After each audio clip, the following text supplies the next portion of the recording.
Oi, eu sou Letícia Gindre e eu estou aqui para apresentar o nosso trabalho intitulado Mulheres na Computação, de Norte a Sul, uma ação de extensão na pandemia, na busca pela integração das diferentes regiões do Brasil. Esse trabalho foi realizado em parceria com as colegas Patrícia Araújo de Oliveira, Amanda Maikin Mello e com as discentes Aila Maciel, Catherine Vargas, Marina Otokovieski e Raniele dos Anjos. E esse trabalho foi resultado de uma parceria, tá, entre dois projetos de extensão, o Gurias na Computação, aqui da Universidade Federal do Pampa, e o Meninas na Computação, da Universidade Federal do Amapá. Com relação à nossa proposta, né, a ideia desse projeto era valorizar e divulgar o trabalho de mulheres na computação, atrair meninas da educação básica e evitar a evasão das alunas do ensino superior.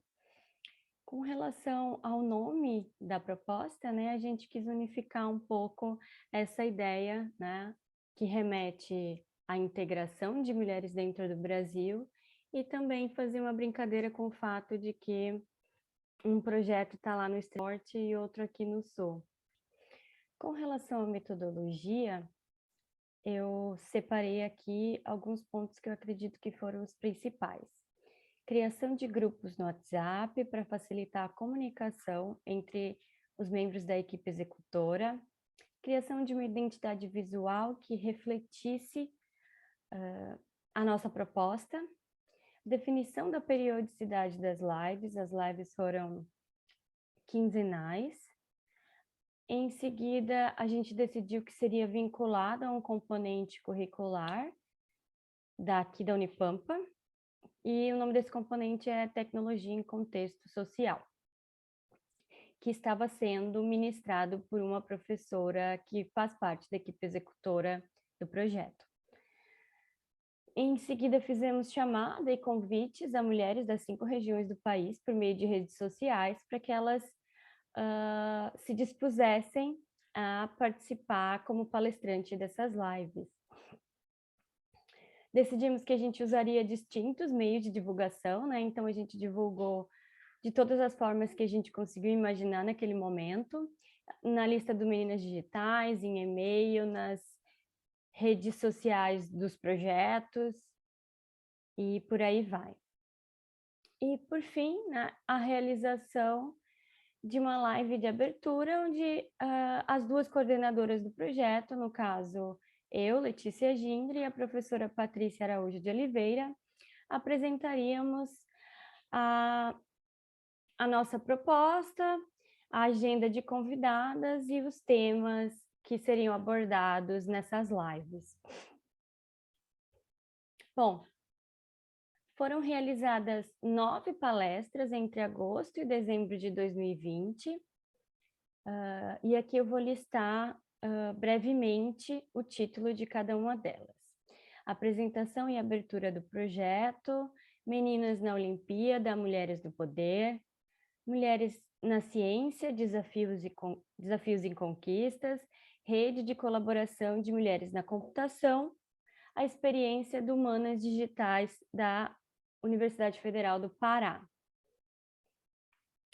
Pandemia, Gênero e Computação, a arte de reinventar, reprograma uma simulação social baseada em agentes para a análise das desigualdades de gênero na tecnologia.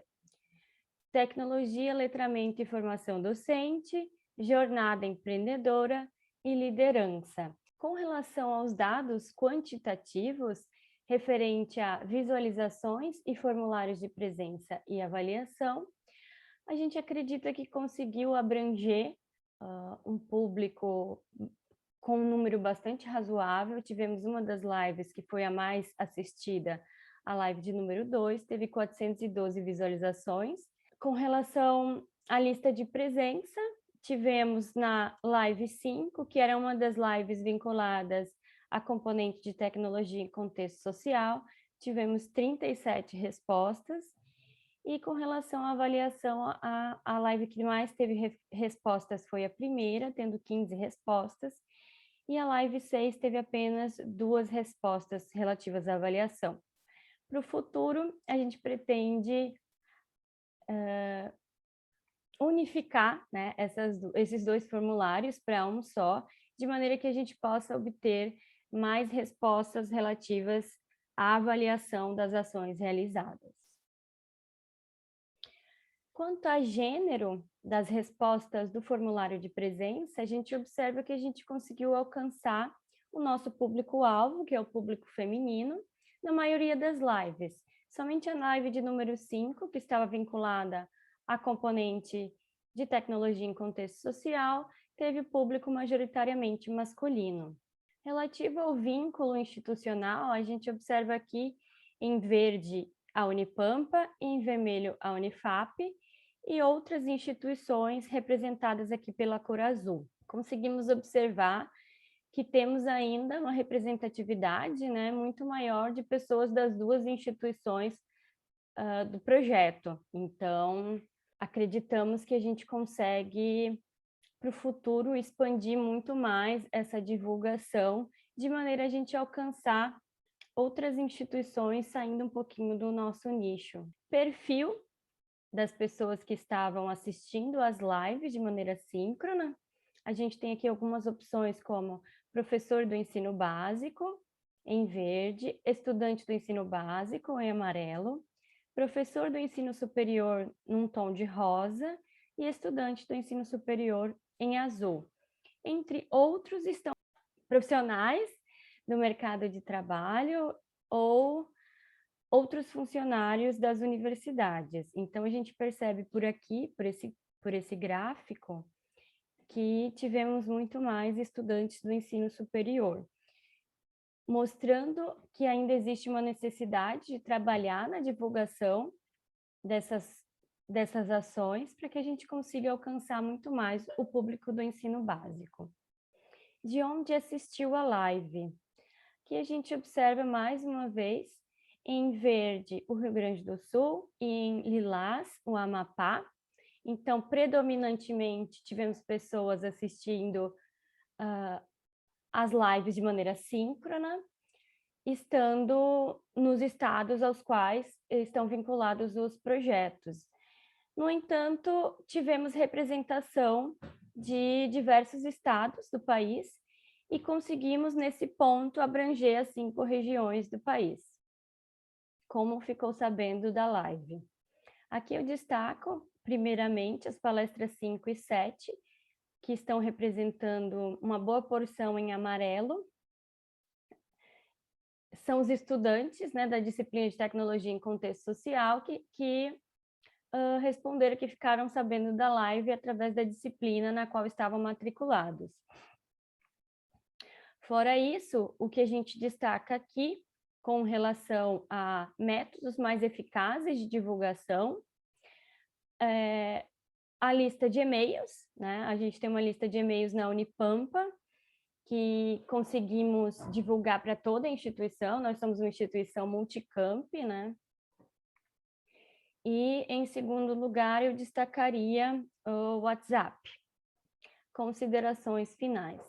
Agora eu vou destacar um pouquinho sobre os pontos positivos e os pontos que a gente vê que poderiam ser melhorados para o futuro.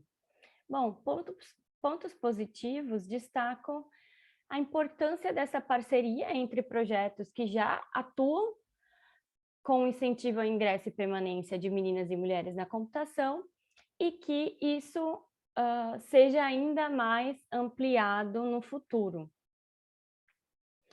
Com relação aos espectadores, a gente conseguiu atingir 5 regiões do país. Tivemos um bom resultado na divulgação da computação sob a perspectiva da mulher fazendo computação e trabalhando com tecnologia. E, por fim, a participação ativa, né, das nossas discentes que fazem parte da equipe executora, inclusive posteriormente para a escrita deste artigo. Pontos a melhorar.